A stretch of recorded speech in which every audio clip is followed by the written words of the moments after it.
चलिए कंटिन्यू करते हैं। This is Indian polity. हम पढ़ रहे हैं भारत की राज्य व्यवस्था, जिसमें बात हो रही है अबाउट इंडियन लेजिस्लेचर।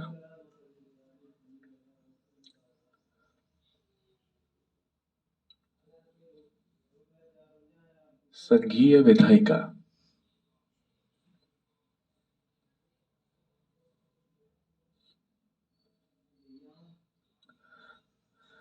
हम पढ़ रहे हैं यूनियन लेजिस्लेचर या संघीय विधायिका।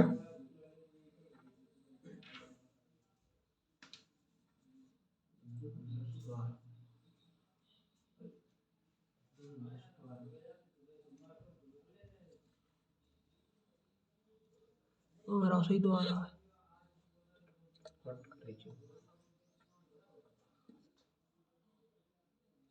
और हम सब जानते हैं संविधान के आर्टिकल 79 से लेकर 123 तक संविधान के अनुच्छेद 79 से लेकर 123 तक हम यूनियन लेजिस्लेचर पढ़ते हैं, और जो बेसिकली है संविधान के भाग 5 में, पार्ट 5 में।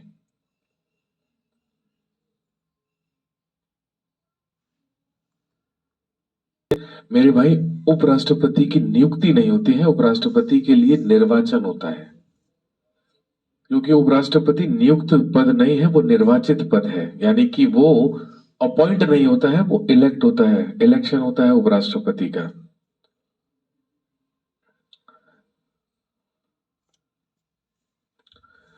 चलिए शुरुआत करते हैं, लिख लीजिए।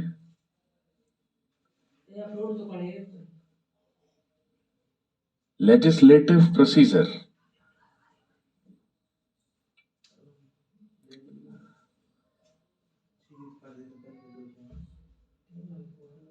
या विधायिक प्रक्रिया।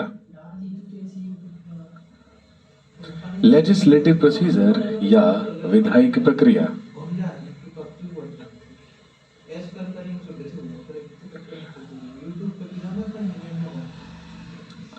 जिसमें हम सबसे पहले बात कर लेते हैं किसके बारे में? लिखिए बिल्स या विधेयक।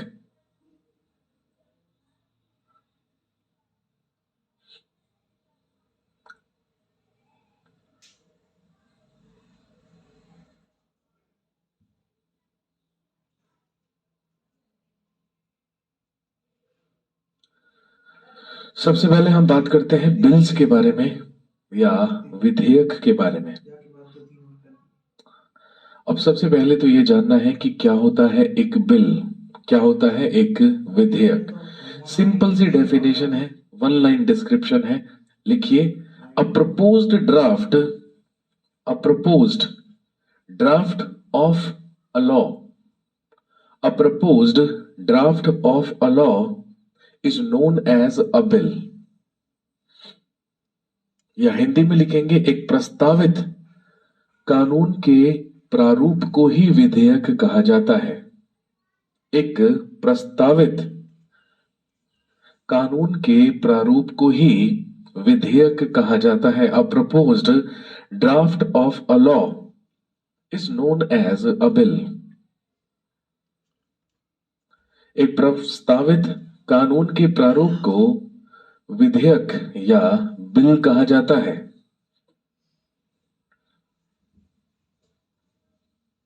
There are two types of bills.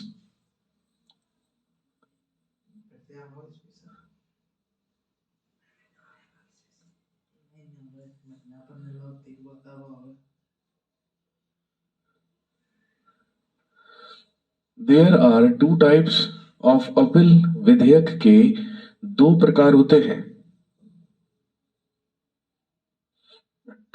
सबसे पहला कहलाता है गवर्नमेंट बिल।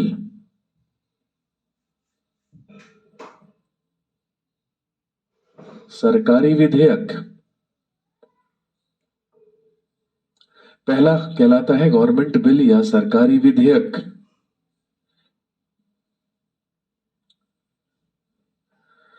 क्या होता है गवर्नमेंट बिल या सरकारी विधेयक? लिखेंगे one line description, presented by a bill presented by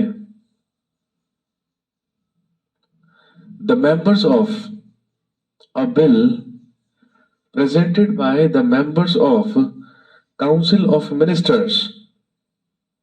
A bill which is presented by the members of Council of Ministers is known as a government bill.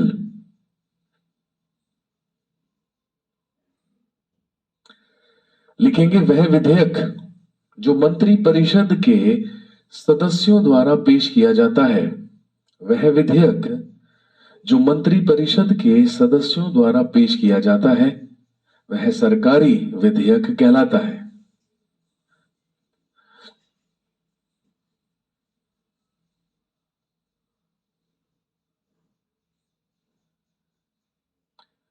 भाई आप जानते हैं कि जब हमारे देश की या जब संघ की सरकार बनती है तो सरकार का अध्यक्ष भारत का प्रधानमंत्री होता है और भारत के राष्ट्रपति को सलाह देने के लिए उसका एक मंत्री परिषद होता है जिसका हेड प्रधानमंत्री होता है।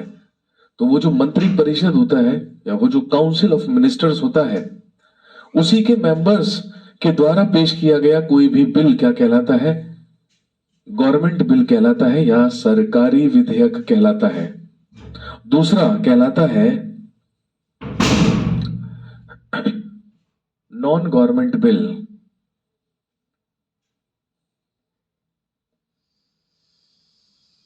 हिंदी में आप लिख सकते हैं गैर सरकारी विधेयक।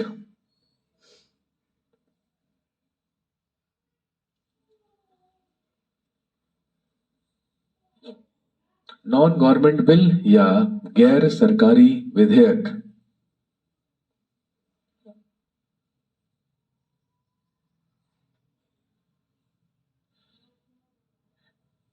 लिखेंगे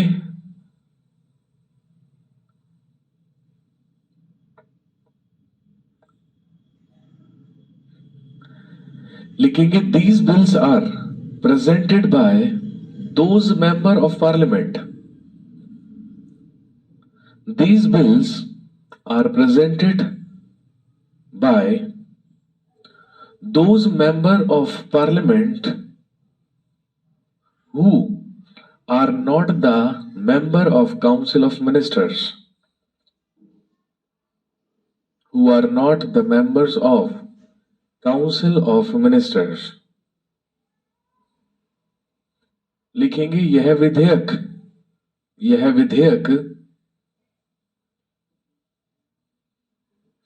उन सांसदों द्वारा पेश किया जाता है। यह विधेयक उन सांसदों द्वारा पेश किया जाता है जो मंत्री परिषद के सदस्य नहीं होते हैं। यह विधेयक उन सांसदों के द्वारा पेश किया जाता है जो मंत्री परिषद के सदस्य नहीं होते हैं। तो जो काउंसिल ऑफ मिनिस्टर्स के मेंबर्स होंगे उनके द्वारा पेश किए जाने वाले सारे बिल्स क्या कहलाएंगे? गवर्नमेंट बिल कहलाएंगे, सरकारी विधेयक कहलाएंगे। और यदि कोई और मेंबर ऑफ पार्लियामेंट कोई भी बिल संसद में पेश करता है लेकिन वो काउंसिल ऑफ मिनिस्टर्स या मंत्री परिषद का सदस्य नहीं है तो फिर उस कंडीशन में उस बिल को, उस विधेयक को कहेंगे हम नॉन गवर्नमेंट बिल या गैर सरकारी विधेयक।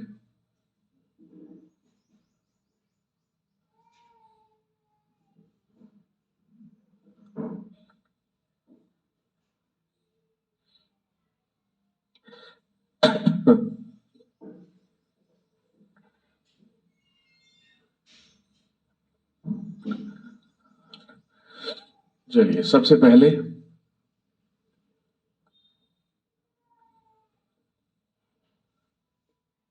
लिखिए ऑर्डिनरी बिल।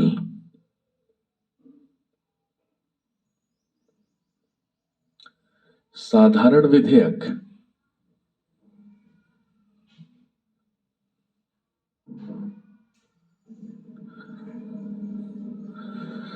लिखिए ऑर्डिनरी बिल।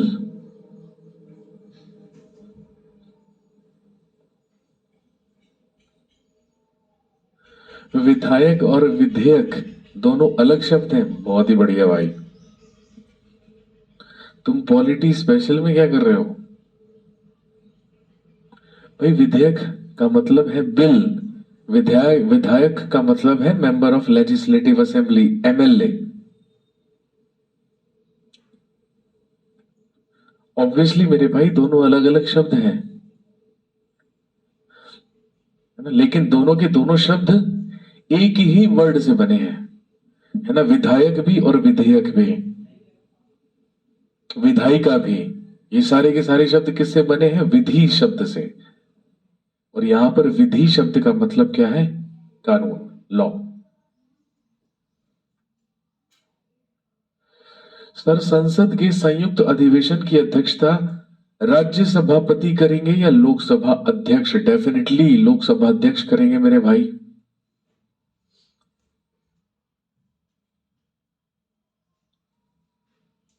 लोकसभा अध्यक्ष। संयुक्त अधिवेशन बुलाएंगे राष्ट्रपति। संयुक्त अधिवेशन की शुरुआत राष्ट्रपति के संबोधन से होगी, राष्ट्रपति के अभिभाषण से होगी, लेकिन उसकी अध्यक्षता राष्ट्रपति नहीं बल्कि लोकसभा अध्यक्ष करेंगे, स्पीकर ऑफ लोकसभा। चलिए सबसे पहले बात करते हैं अबाउट ऑर्डिनरी बिल या साधारण विधेयक। लिखेंगे article 107।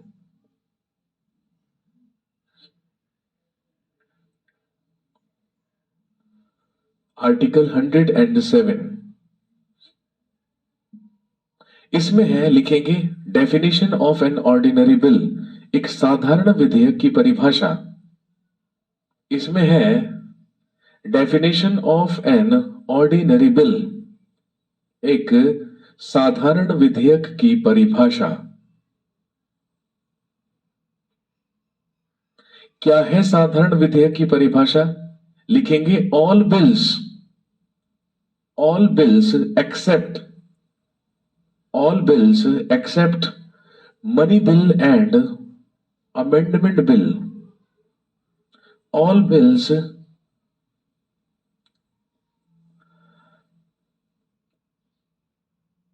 except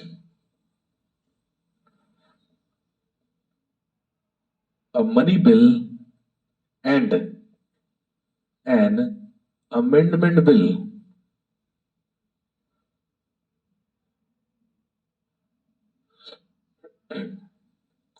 All bills except a money bill and an amendment bill are known as ordinary bills.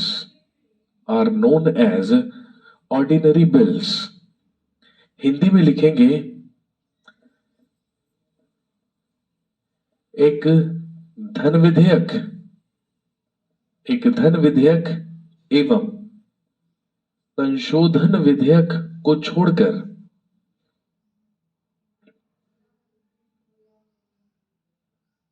एक धन विधेयक और संशोधन विधेयक को छोड़कर सभी विधेयक, धन विधेयक और संशोधन विधेयक को छोड़कर सभी विधेयक साधारण विधेयक कहलाते हैं। All bills except a money bill and an amendment bill are known as ordinary bills.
हाँ जी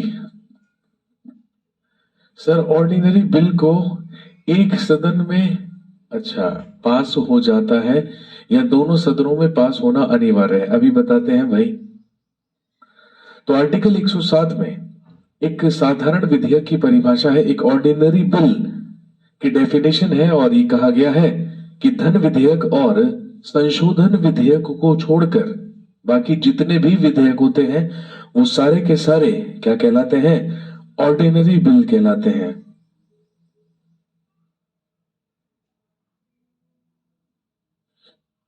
नेक्स्ट,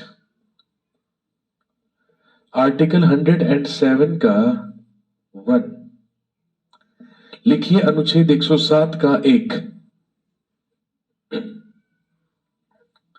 आर्टिकल 107 का 1, अनुच्छेद 107 का 1 लिखेंगे। ये कहता है एन ऑर्डिनरी बिल, लिखिए N ordinary bill can be presented in, N ordinary bill can be presented in either of the houses of the parliament. लिखेंगे एक साधारण विधेयक को, एक साधारण विधेयक को संसद के किसी भी सदन में पेश किया जा सकता है। An ordinary bill can be presented in either of the houses of the parliament।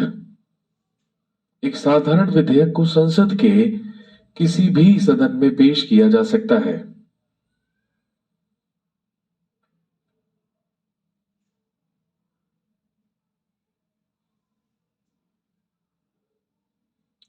और लिखेंगे and this is compulsory, and this is compulsory for an ordinary bill, and this is compulsory for an ordinary bill to be passed in both the houses. और लिखेंगे साधारण विधेयक का दोनों सदनों में पारित होना अनिवार्य है। साधारण विधेयक का दोनों सदनों में पारित होना या पास होना अनिवार्य है।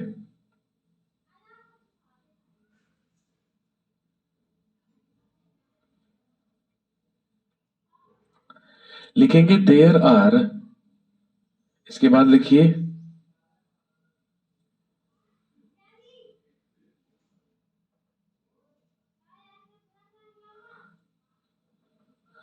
लिखिए there are 3 stages, there are 3 stages to pass an ordinary bill. एक साधारण विधेयक,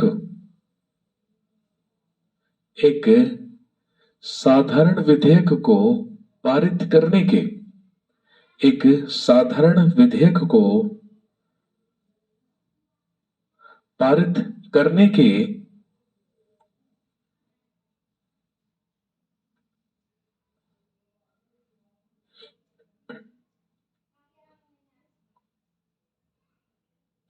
3 वाचन होते हैं या 3 स्टेज होती हैं, 3 प्रक्रियाएं होती हैं। तो अब हम बात करते हैं ऑर्डिनरी बिल को पास करने के 3 स्टेप्स। सबसे पहले लिख लीजिए फर्स्ट रीडिंग।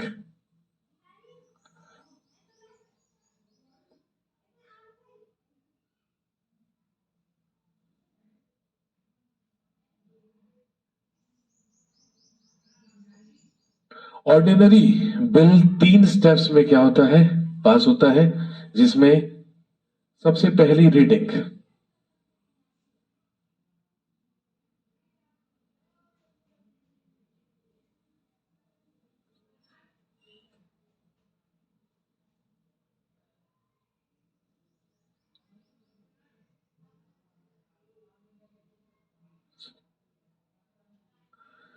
अब सबसे पहला, अब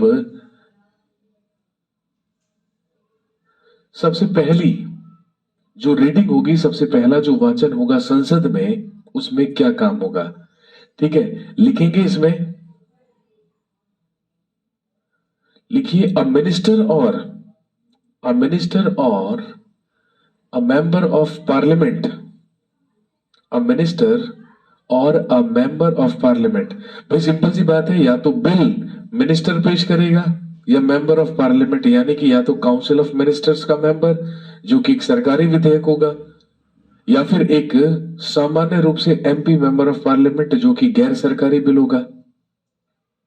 तो सबसे पहले लिखेंगे अ मिनिस्टर और अ मेंबर ऑफ पार्लियामेंट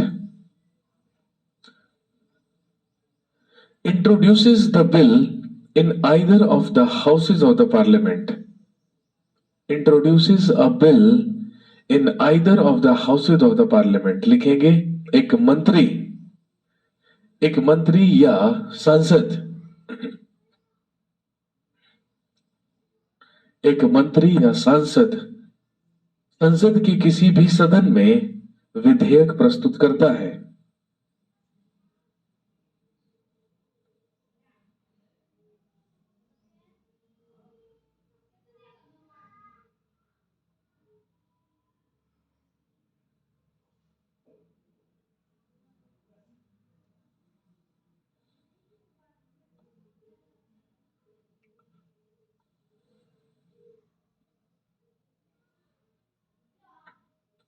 एक मंत्री या सांसद संसद के किसी भी सदन में विधेयक प्रस्तुत करता है।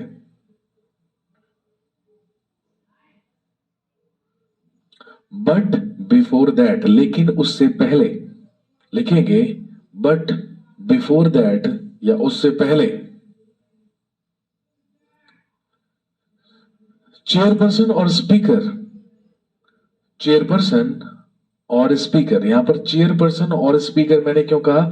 भाई यदि राज्यसभा में बिल पेश होगा तो वहां पर कौन है? चेयरपर्सन है। यदि लोकसभा में पेश होगा तो वहां पर कौन है? स्पीकर। मैंने कहा बट चेयरपर्सन और speaker are informed about the bill, are informed about the bill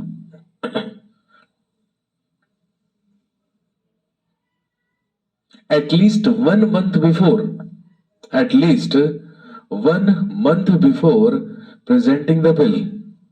लिखेंगे लेकिन सभापति और लोकसभा अध्यक्ष को 1 माह पहले, लेकिन सभापति या लोकसभा अध्यक्ष को 1 महीने पहले या 1 माह पहले विधेयक के बारे में सूचित किया जाता है। विधेयक के बारे में सूचित किया जाता है।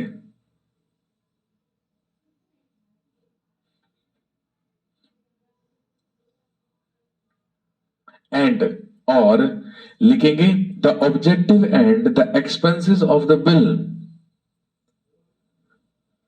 And the objective and the objective and expenses of the bill are discussed with them. लिखेंगे और उनसे विधेयक का उद्देश्य और उसके व्यय, विधेयक का उद्देश्य और उसके व्यय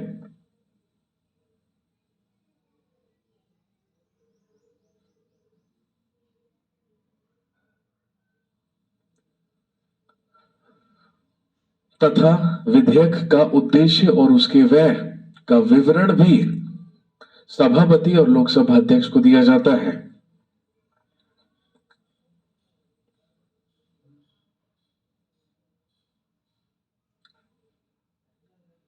आफ्टर दैट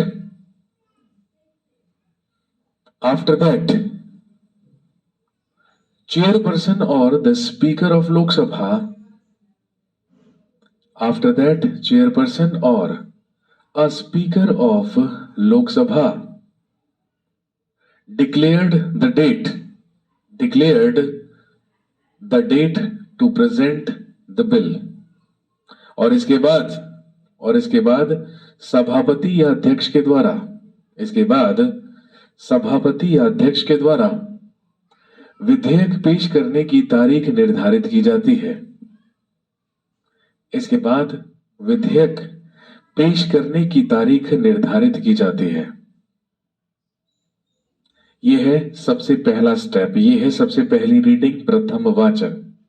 दोबारा से समझ लीजिए, ठीक है। लिख तो आप लेंगे ही वीडियो को दोबारा चलाकर। मैंने कहा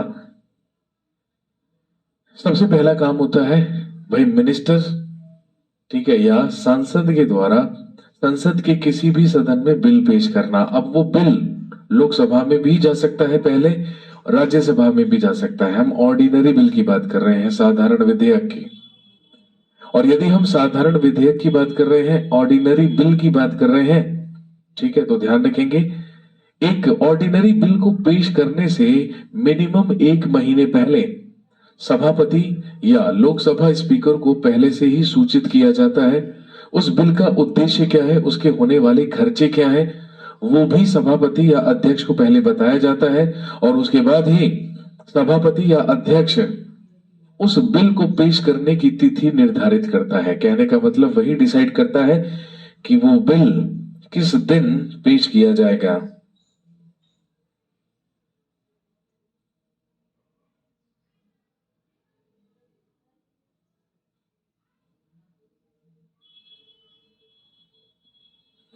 इसके बाद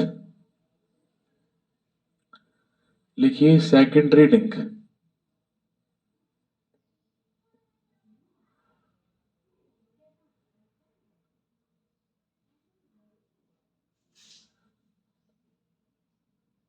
सेकंड रीडिंग या द्वितीय वाचन। सेकंड रीडिंग या द्वितीय वाचन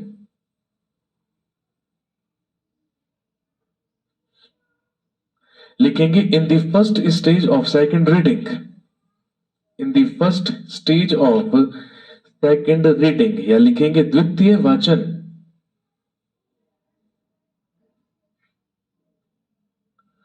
लिखेंगे द्वितीय वाचन के प्रथम चरण में,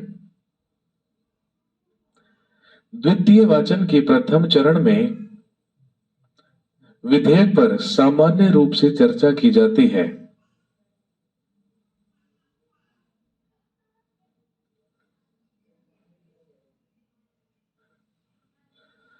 द्वितीय वाचन के प्रथम चरण में विधेयक पर सामान्य रूप से चर्चा की जाती है।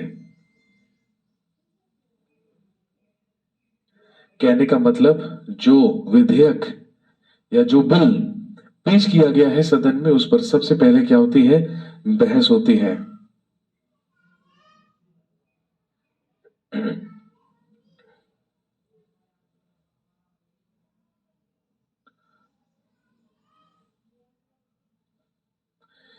इसके बाद लिखेंगे द एमपी और अ मिनिस्टर, द एमपी और a minister who presented the bill,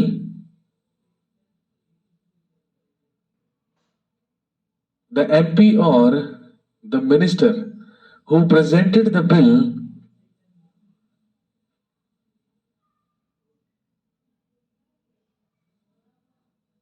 can present can present the following proposals, can present the following proposals। लिखेंगे मंत्री या सांसद, यानी कि विधेयक पेश करने वाला, लिखेंगे विधेयक पेश करने वाला मंत्री या सांसद निम्न प्रस्तावों को पेश कर सकता है, निम्न प्रस्तावों को पेश कर सकता है।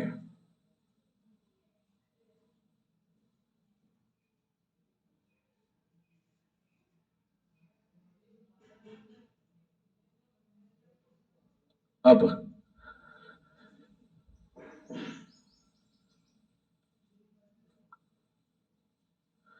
वो 3 प्रपोजल्स क्या होंगे,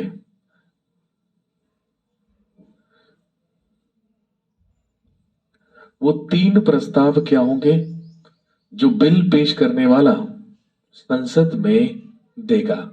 ठीक है, सबसे पहला सबसे पहला प्रस्ताव तो ध्यान रखेंगे,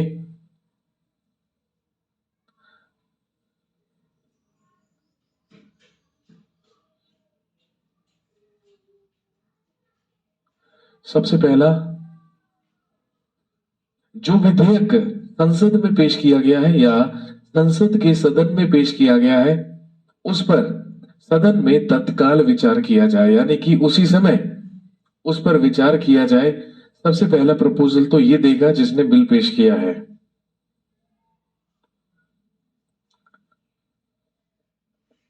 दूसरा,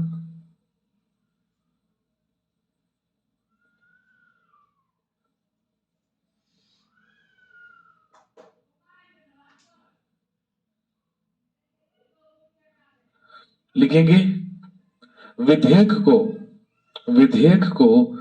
प्रवर समिति को भेजा जाए। विधेयक को प्रवर समिति को भेजा जाए। इंग्लिश में लिख सकते हैं to send the bill to the select committee. प्रवर समिति या सेलेक्ट कमिटी। भाई या तो वो संसद में कहेगा कि इस विधेयक पर अभी के अभी विचार कर लीजिए, अभी विचार नहीं करना है तो इसे कहां भेज दीजिए, प्रवर समिति को भेज दीजिए या सेलेक्ट कमिटी को भेज दीजिए। और सेलेक्ट कमिटी, प्रवर समिति का क्या काम होता है, जितने भी संसद में बिल पेश किए जाते हैं या विधेयक पेश किए जाते हैं उन पर चर्चा करना, और यदि उसमें कोई संशोधन होने की संभावना है या अपॉर्चुनिटी है तो इन सब चीजों पर ही विचार विमर्श करने का काम किसका होता है, सेलेक्ट कमिटी का होता है या प्रवर समिति का होता है।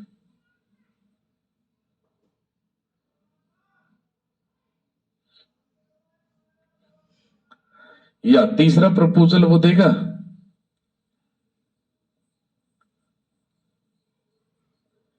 कि विधेयक को प्रकाशित किया जाए।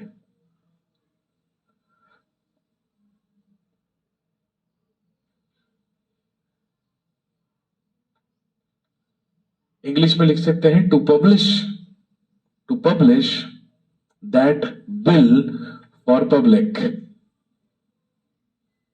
जनता के लिए विधेयक को प्रकाशित किया जाए।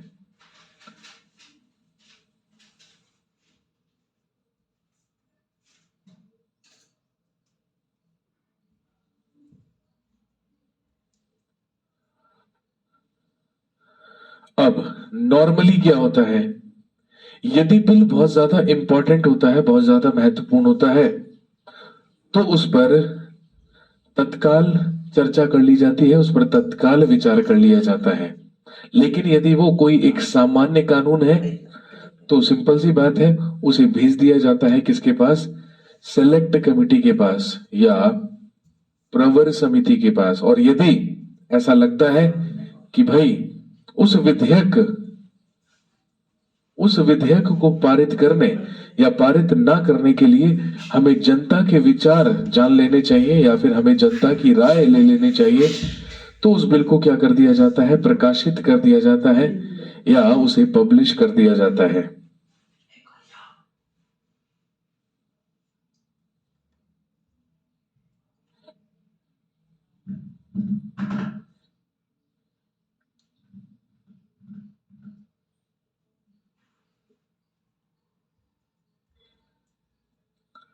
इसके बाद लिखिए थर्ड रीडिंग।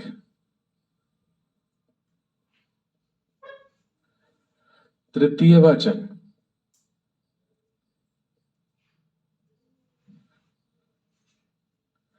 लिखेंगे इन दिस स्टेप। किरण मांग रही है एग्जाम्पल। अच्छा, 2019 है ना, 2019 में आप सब जानते हैं जम्मू कश्मीर से आर्टिकल 370 और 35A को क्या कर दिया गया, समाप्त कर दिया गया। जम्मू कश्मीर राज्य की सीमाओं में परिवर्तन कर दिए गए, उसे उसके राज्य का दर्जा समाप्त कर दिया गया।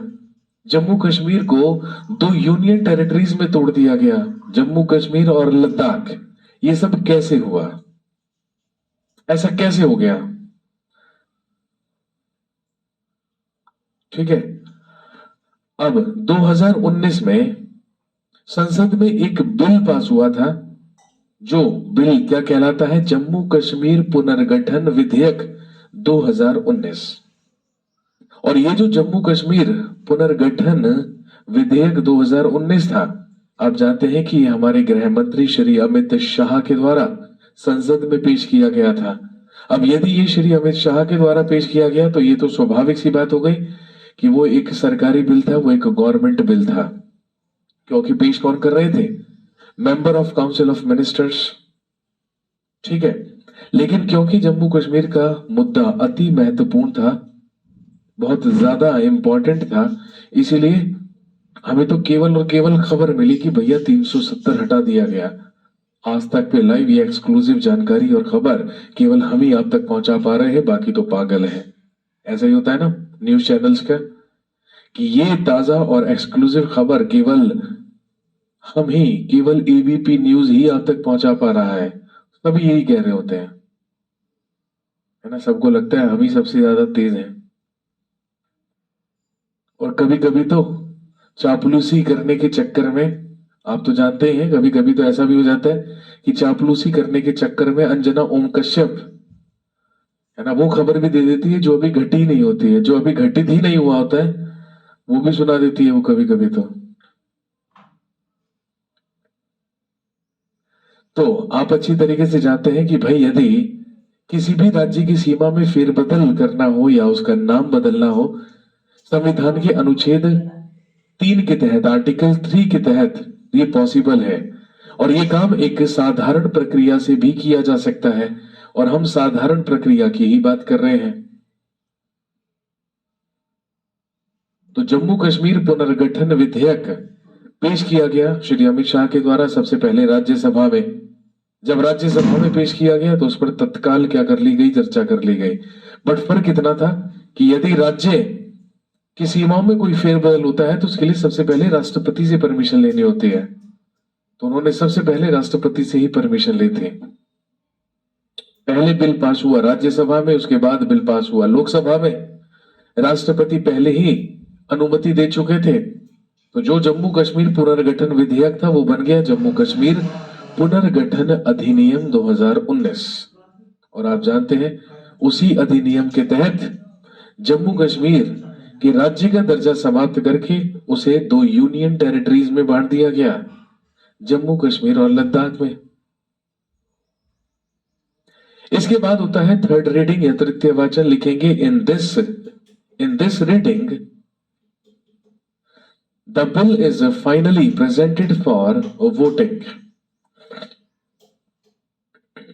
लिखेंगे इस वाचन में विधेयक को अंतिम रूप से, इस वाचन में विधेयक को अंतिम रूप से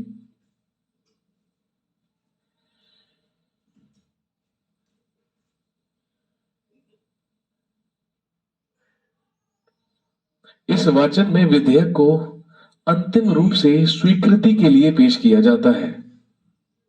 अंतिम रूप से स्वीकृति के लिए पेश किया जाता है।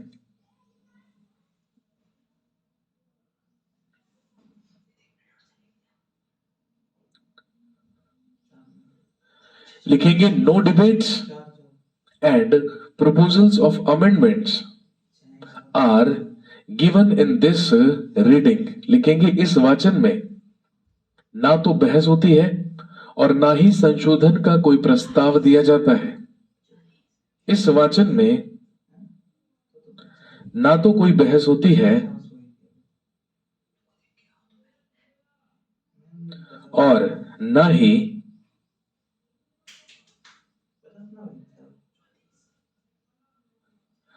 ही संशोधन का कोई प्रस्ताव दिया जाता है।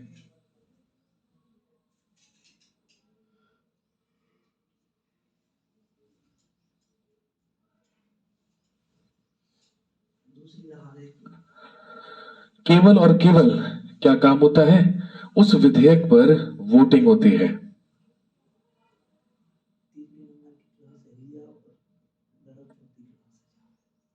लिखेंगे after passing the bill in that house, उस सदन में बिल पास करने के बाद,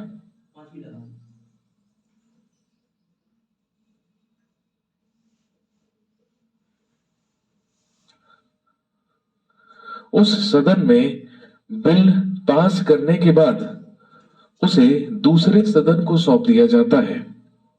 after passing the bill in that house, the bill is presented to the another house. कहने का मतलब है कि यदि बिल पहले लोकसभा में पेश हुआ है तो लोकसभा में पास करके उसे कहां भेज दिया जाएगा? राज्यसभा में। और यदि बिल राज्यसभा में पास हुआ है तो राज्यसभा में पास करने के बाद उसे कहां भेज दिया जाएगा? लोकसभा में। इसके बाद क्या होगा?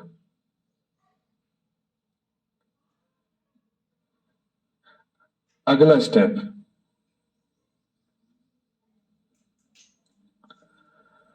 अगला लिखेंगे पासिंग द बिल इन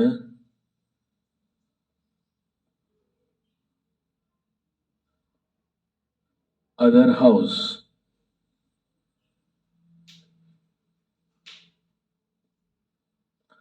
या लिख देंगे in the second house.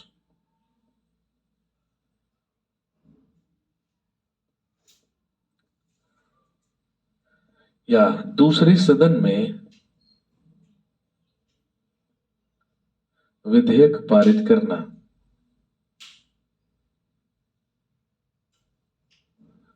Passing the bill in second house, दूसरे सदन में विधेयक पारित करना।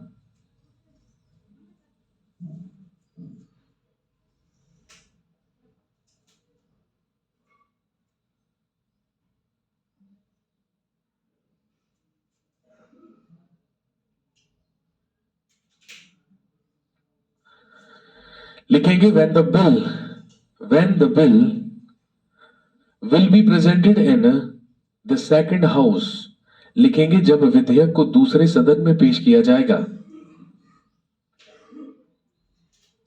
when the bill will be presented in the second house, then the same procedure will be followed,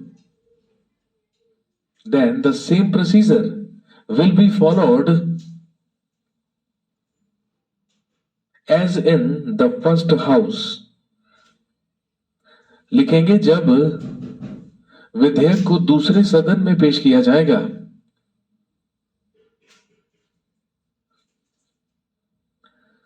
तो वही प्रक्रिया अपनाई जाएगी जो पहले सदन में अपनाई गई थी।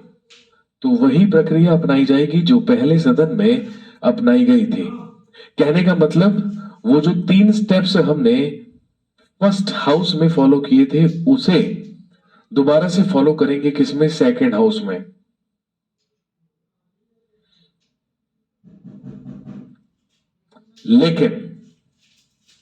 लेकिन ये जरूरी नहीं है कि जब सेकेंड हाउस में बिल पेश किया जाए तो वहां पर तुरंत उसे क्या कर दिया जाए? पास कर दिया जाए।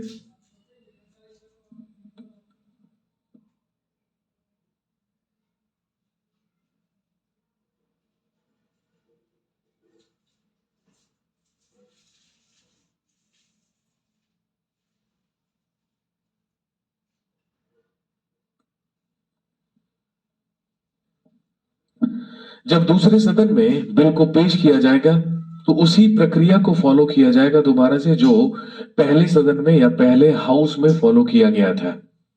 लेकिन ठीक है, सबसे पहली कंडीशन, यदि दूसरा सदन उस विधेयक को अस्वीकार कर दे, ठीक है, पहली कंडीशन ध्यान रखेंगे, यदि भाई दूसरा सदन उस बिल को अस्वीकार कर दे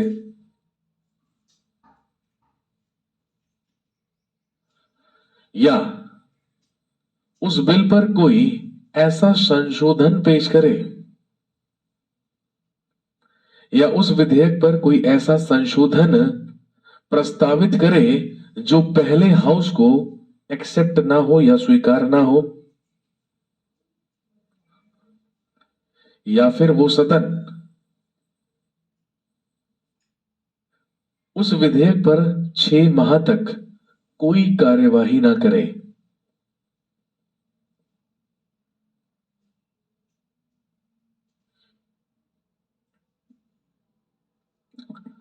दोबारा समझेंगे।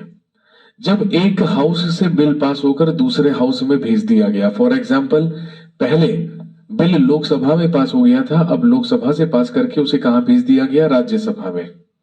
ठीक है। अब राज्यसभा में वही प्रक्रिया को फॉलो किया जाएगा जो लोकसभा में फॉलो किया गया था। ठीक है। और जब उस प्रक्रिया को फॉलो किया जाएगा तो सिंपल सी बात है भाई, या तो वो राज्यसभा में बिल आसानी से पास हो जाएगा। यदि बिल आसानी से राज्यसभा में भी पास हो गया फिर तो कोई दिक्कत ही नहीं है। लेकिन यदि राज्यसभा उस बिल को एक्सेप्ट नहीं करता है, उसे अस्वीकार कर देता है, या फिर उस पे कोई अमेंडमेंट प्रपोजल दे देता है, या फिर कोई संशोधन का प्रस्ताव दे देता है जो पहले सदन को स्वीकार नहीं था, या फिर राज्यसभा उस पर 6 महीने तक कोई भी एक्शन नहीं लेती है या कोई भी कार्यवाही नहीं करती है, तो आप जानते हैं कि फिर क्या होगा। उस साधारण विधेयक पर लिखेंगे इन द अबव कंडीशंस, या उपयुक्त स्थिति में, in the above conditions as पर आर्टिकल 108 ऑफ इंडियन कॉन्स्टिट्यूशन, संविधान के अनुच्छेद 108 के तहत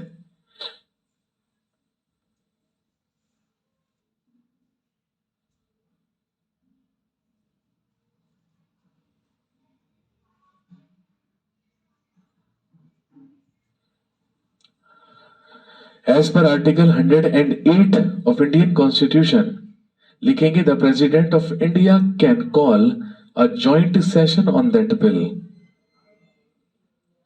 भारत का राष्ट्रपति उस विधेयक पर संयुक्त अधिवेशन बुला सकता है।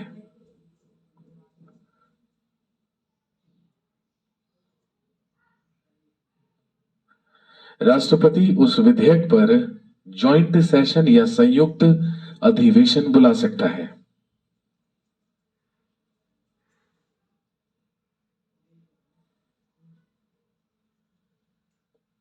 और लास्ट स्टेप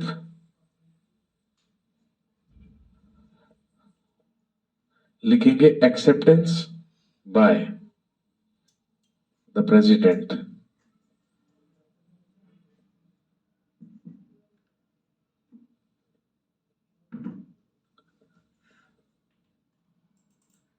राष्ट्रपति द्वारा स्वीकृति, एक्सेप्टेंस बाय द प्रेसिडेंट, राष्ट्रपति द्वारा स्वीकृति।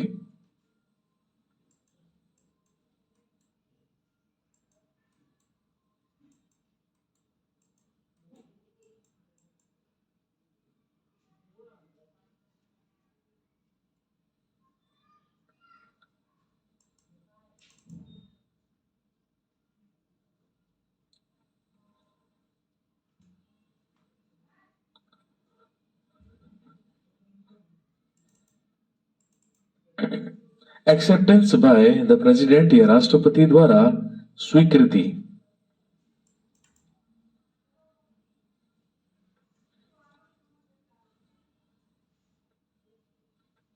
लिखेंगे after getting passed, after getting passed in both the houses, या दोनों सदनों में पारित होने के बाद, after getting passed in both the houses, या दोनों सदनों में पारित होने के बाद,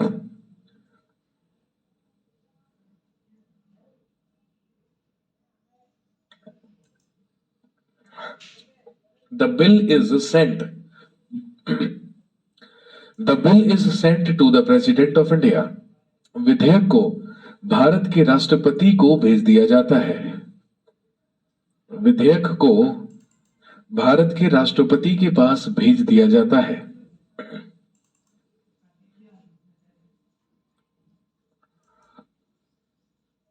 After that, president will decide. After that, president will decide whether he will give his permission or not on that bill. और इसके बाद राष्ट्रपति द्वारा निर्धारित किया जाता है कि वह विधेयक पर स्वीकृति देता है या नहीं देता है। और आप जानते हैं, एज पर article 111, the president can also use his veto power on that bill. राष्ट्रपति चाहे तो विधेयक पर अपनी वीटो पावर या वीटो शक्ति का भी इस्तेमाल कर सकता है।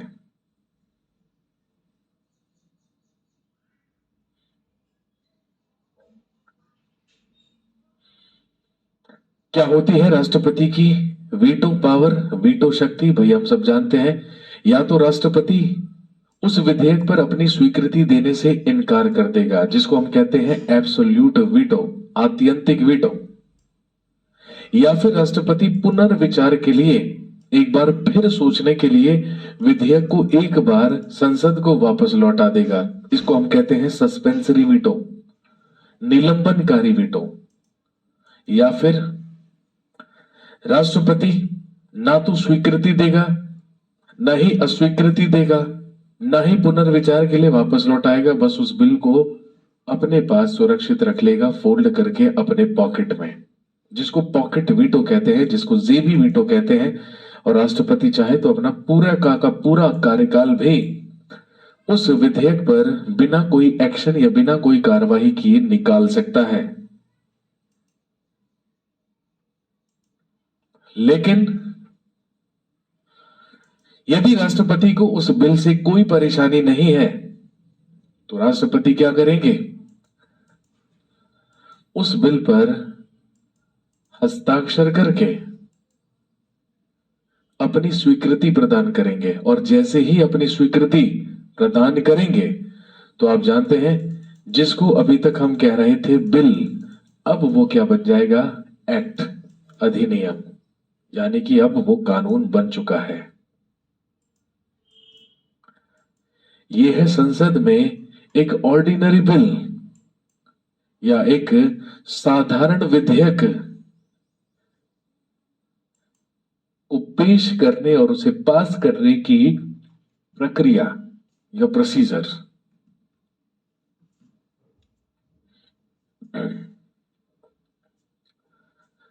जी, is that clear to everyone? यहां तक की बात सब लोगों को क्लियर हो चुकी है? पॉकेट वीटो का एग्जाम्पल, मेरे भाई, पॉकेट वीटो का इस्तेमाल आज तक भारत के केवल एक ही राष्ट्रपति के द्वारा किया गया है, जो थे सरदार ज्ञानी जैल सिंह। ठीक है, और वो बिल था भारतीय डाक विधेयक। वो कहलाता है भारतीय डाक विधेयक, जिस पर उन्होंने पॉकेट वीटो का इस्तेमाल किया था। अब आपको समझ में आ गया होगा कि ऑर्डिनरी बिल क्या होता है और ऑर्डिनरी बिल किन स्टेप्स से गुजरकर संसद में क्या होता है, पेश होता है, किस तरीके से वो पास होता है, फिर लास्ट में राष्ट्रपति की स्वीकृति के बाद उसे क्या मान लिया जाता है? एक्ट, अधिनियम। चलिए भाई, आज की कहानी को हम यहीं पर रोकेंगे। कल आपसे मुलाकात होगी और मुझे याद दिलाइएगा, कल आते ही सबसे पहले बात करेंगे मनी बिल के बारे में, धन विधेयक के बारे में, उसकी प्रक्रिया के बारे में, और फिर difference between ordinary bill and money bill. Money bill समझ में आ जाएगा तो बस मनी बिल का ही भाई है फाइनेंस बिल, वित्तीय विधेयक, फिर वो समझ में आ जाएगा। 3 बिल समझ में आ जाएंगे, फिर केवल एक ही बिल बचता है, अमेंडमेंट बिल, संशोधन विधेयक, उसके बारे में समझ लेंगे। अब आप सोच रहे होंगे कि भाई सर ने वो एक कमेटी का नाम लिखवाया था, सेलेक्ट कमेटी। तो हमारे पास संसद की विभिन्न समितियां होती हैं, कमिटीज होती हैं, जो मैं आपको एक साथ लिखवा दूंगा, निश्चिंत रहें आप। ठीक है, चलिए आज के लिए इतना ही रखते हैं, बाकी मुलाकात आपसे कल भी होगी। तो कल सुबह फिर से मिलते हैं और कहानी को आगे बढ़ाएंगे मनी बिल के आगे से। ठीक है, चलिए, बहुत बहुत शुक्रिया। Do take care of yourself. Thank you so much. शुक्रिया, धन्यवाद। See you tomorrow in the next class.